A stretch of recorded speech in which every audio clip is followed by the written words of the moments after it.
Nå, jamen velkommen til stuemødet. Vi skal lige snakke om, hvordan det går på Rødstue. Altså, jeg synes jo, det går rigtig godt.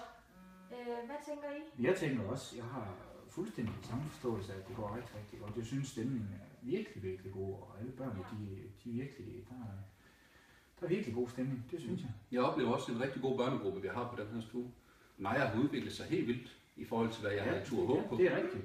Det synes jeg også, jeg har lagt mærke til. Og de er ved at danne nogle gode relationer til hinanden, og jeg synes, det går skide godt. Velkommen til stuemødet. Vi skal lige snakke om nogle ting og hvordan det går. Ja, tak. Jeg synes jo, det går lidt dårligt. Synes du det? Der er lidt problemer, synes jeg. Nå. Jeg ved ikke, hvordan I... Jeg synes, det går glimrende. Det må jeg godt nok ikke om. Ja, det synes jeg ikke. Nå, det synes jeg også. Hvad tænker du? Altså, jeg synes, den nye pædagog kan slet ikke finde ud af noget som helst. Nå, jeg synes, han er fremragende. Altså, jeg synes, der er nogle børn, vi skal have snakket om, der ikke lige helt fungerer, som det skal, og... Altså, pædagogen kommer jo sjældent ind til, når der er spisetid til pausen, vi skal have mad med børn, og så kommer han dallerens der. Altså,